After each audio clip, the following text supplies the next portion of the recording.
안녕하십니까. 이번 시간에도 실존하는 인물의 사주 명식을 가지고 그 팔자의 특징을 집중 탐구해 보도록 하겠습니다. 명은 곤명입니다. 신민년, 정유월, 경자일, 갑신시. 사주 분석에 있어서 누가 뭐라고 해도 가장 중요한 첫 번째 핵심 포인트는 그 팔자가 말하는, 그 팔자가 나타내는 핵심적 요소를 찾아야 됩니다. 사주에 내재되어 있든 내재되어 있지 않든 그 사주가 원하는 핵심 포인트, 그 사주가 원하지 않는 핵심적인 요소, 이런 것들을 빨리 캐치하는 것이 그 사주 분석의 단초가 됩니다. 만약에 어떤 사주든지 그 사주 팔자의 장단점의 핵심적인 요소가 눈에 들어왔다는 것은 그 사주 분석의 구부능선은 이미 도달한 겁니다. 궁극적인 사주 운명 감명의 궁극적인 목표는 그 팔자의 장단점을 알고 울로를 알기 위함입니다. 장단점을 알아야, 그 사주의 쓰임새, 그릇을 알아야 어느 운이 유리하고 어느 운이 불리하고 이런 걸 우리가 판단할 수 있기에, 그래서 그것이 뭔가 캐치가 되었다면 사주 분석의 구분능선은 이미 도달했다. 저는 이렇게 생각합니다. 운명 감명을 한답시고 5만 가지 사사로운 육친 골육 간의 어떤 사연들, 그 사람의 사사로운 성정까지 다 끼워 맞추려고 하면은 그것이야말로 학문적 논리적 명리가 아니라 한마디로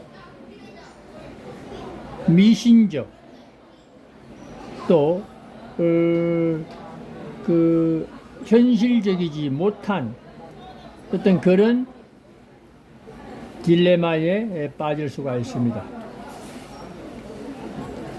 그래서 그 당사자의 학습 능력에 따라서 천차만별의 차이가 나는 게 바로 명리 공부다라는 것을 한번 말씀드리면서, 지금 명조는 대단히 쉬운 명조입니다.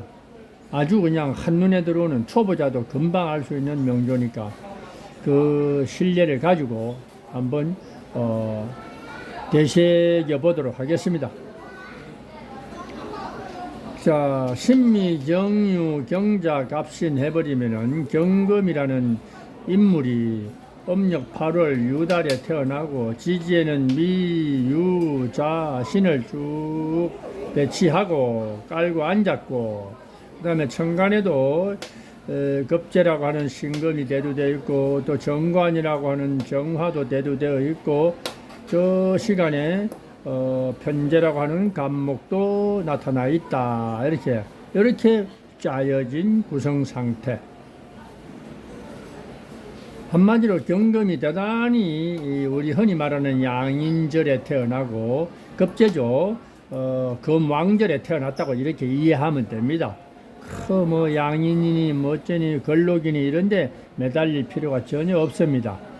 그 덕령, 신령, 덕지, 실지 이런 것을 우선시 보고 음양간의 어떤 그런 주체성, 어떤 그런 것들을 갖다 먼저 살펴야지.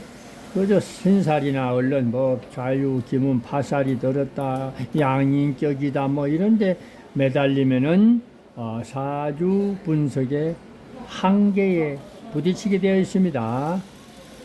그래서 이런 사주가 쉽다고 했던 것은 경금이 대단히 덕령 덕지를 해서 대단히 신강하니까 이유도 없이 그냥 원래 경금은 정화를 좋아라 합니다.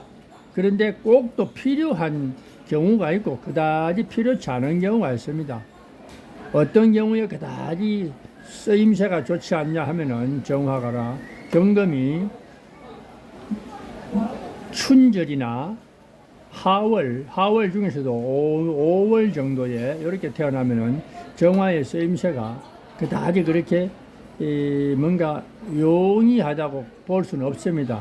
그냥 관계성에 있어서만 취하는 것이지 아름답게 쓰여지기가 쉽지 않다. 즉 한마디로 경금이 실지한 시절에 그렇게 태어나 버리면은 천하의 아름다운 정관이라도 아름답게 쓰여지기는 어렵다. 그러나 이 명조는 대단히 우리 흔히 말하는 신강 한 그런 어떤 체의 면모를 가지고 있기 때문에 정화라는 기운이 아주 소중하게 쓰여집니다. 그러나 아쉬운 것은 이 강력한 금의 기운들을 연간에 투간된 이런 것들은 정말 불필요하죠. 이 자체로도 강한데 여기까지 투간까지 돼버렸으니 아주 불필요하죠. 그래서 정화의 쓰임새가 더 소중해졌다. 아쉬운 것은 이 정화도 덕령덕지를 해야지만이 뭔가 자기 역할을 하는데 연지에 있는 미중에 덕지했다고 보면 됩니다. 미중에 미토가 거의 꽉 찬 여름에 그런 기운이기 때문에 미중에 정화가 있고 을목이 있고 아주 더운 기운이기 때문에 정화한테는 건이 될 수 있다. 충분한 건이 된다. 이렇게 보면 됩니다. 그러나 상대적으로 많은 금수 이런 기운들 때문에 그것이 영양이 약화되었다.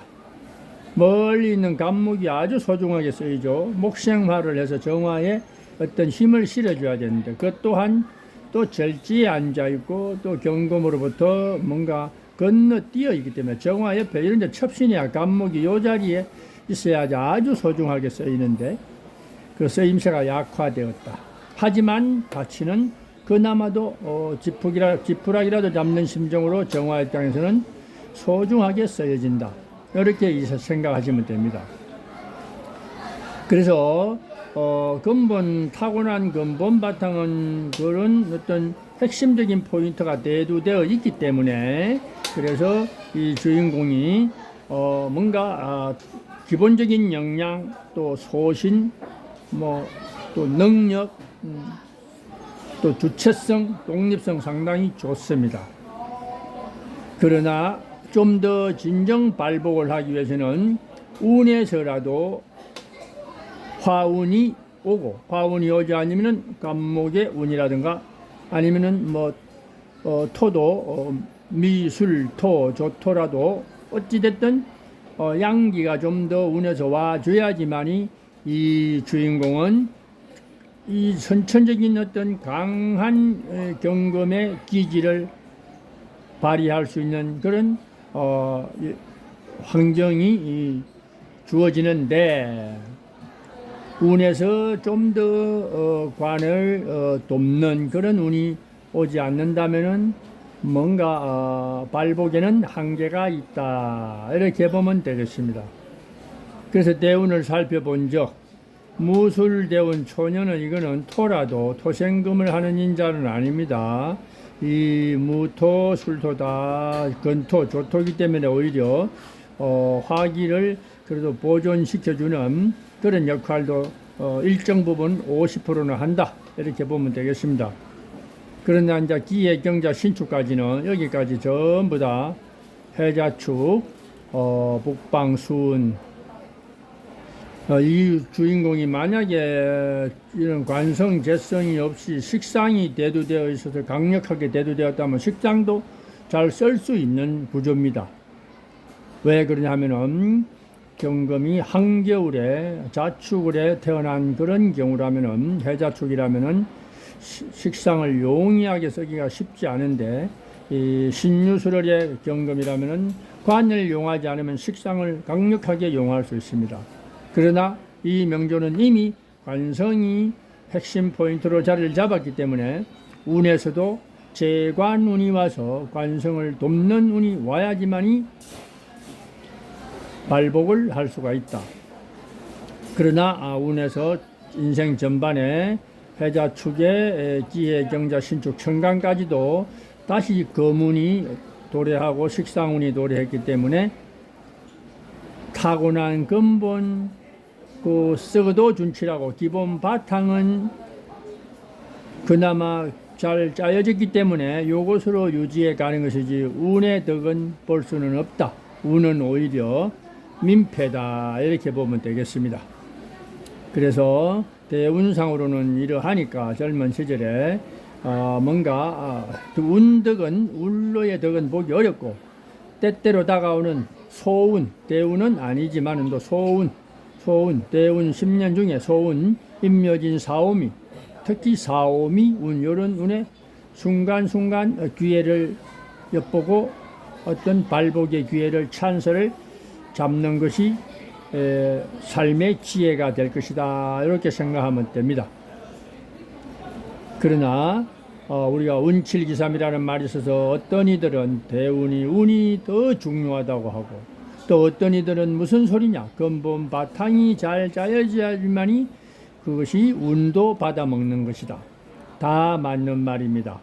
그러니까 운만 좋다고 되는 게 또 아니고 명만 좋다고 되는 것이 아니다. 어느 정도 명도 확실히 좋으면은 운이 좀 나쁘더라도 충분히 커버가 됩니다.